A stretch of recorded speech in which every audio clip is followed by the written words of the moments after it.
జిల్లాలో కలప స్మగ్లర్లు రెచ్చిపోయారు. తాడ్వాయి మండలం దామరవాయి అటవీ ప్రాంతంలో అర్ధరాత్రి ఫారెస్ట్ బీట్ ఆఫీసర్లపై రాడ్లతో దాడి చేశారు. ఈ దాడిలో గాయపడిన వారిని మంత్రి కొండా సురేఖ పరామర్శించారు. నిందితులపై పీడీ యాక్ట్ పెట్టాలని ఆదేశించారు. అలాగే ఫారెస్ట్ అధికారులకు ఆయుధాలు ఇచ్చే అంశాన్ని కూడా సీఎం దృష్టికి తీసుకువెళ్తామని అన్నారు.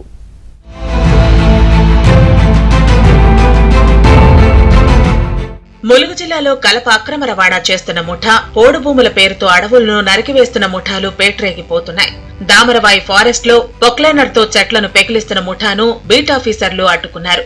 పొక్లైనర్ ను ఫారెస్ట్ కార్యాలయానికి తరలిస్తుండగా దాని యజమాని సరోజ్ రెడ్డి, అతని అనుచరులు అధికారులను బెదిరించి వారిపై స్టీల్ రాడ్లతో దాడి చేశారు.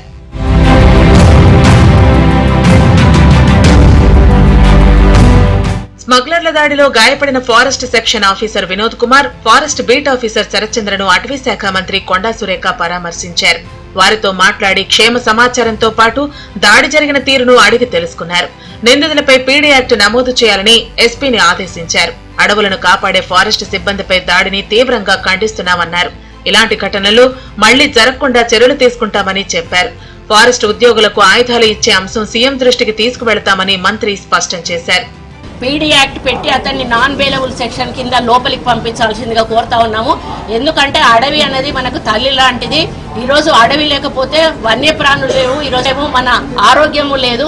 అటువంటి అడవిని అన్యాక్రాంతంగా పోనీ వాళ్ళు ట్రైబల్స్ అంటే ట్రైబల్స్ కూడా కాదు, నాన్ ట్రైబల్స్ వచ్చి ఈరోజు ఆ అడవిని ఆక్రమించుకునే ప్రయత్నం చేసినప్పుడు వాళ్ళ డ్యూటీ వాళ్ళు చేస్తున్న సందర్భంలో ఈ విధంగా గాయపరిచి వారిని చంపే ప్రయత్నం చేయడం అనేది క్షమించరాని నేరంగా మేము పరిగణిస్తున్నాం. ఇప్పుడు ఈ వేదిక మీద నుంచి తెలంగాణ రాష్ట్రంలో ఉన్న ప్రతి డిఎఫ్ఓ అంటే డిపార్ట్మెంట్ వాళ్ళకి నేను విజ్ఞప్తి చేస్తా ఉన్నా, మీరెక్కడా కూడా ధైర్యం సన్నగిల్లొద్దు, ప్రభుత్వం మీ వెంట ఉంటుంది. దాడికి పాల్పడిన 5గురిని పోలీసులు అదుపులోకి తీసుకున్నారు. వారి నుంచి స్వాధీనం చేసుకున్నారు. నిందితులు గంటా సరోజిరెడ్డి, గంటా శశిధర్, పాండవుల సాయి, నేరటి శ్రీకాంత్, మాధరి చంటిపై పలు సెక్షన్ల కింద కేసు నమోదు చేశారు. అధికారులపై దాడిని జూనియర్ ఫారెస్ట్ అసోసియేషన్ ఖండించింది. మన శరత్ చంద్ర బీట్ ఆఫీసర్ మరియు వినోద్ కుమార్ సెక్షన్ ఆఫీసర్ పై జేసీబీ యజమాని మరియు వారి యొక్క అనుచరులు వచ్చి మన అధికారులను అటాక్ చేసి తీవ్రంగా గాయపరిచినందుకు మన జూనియర్ ఫారెస్ట్ ఆఫీసర్ అసోసియేషన్ తీవ్రంగా ఖండిస్తుంది.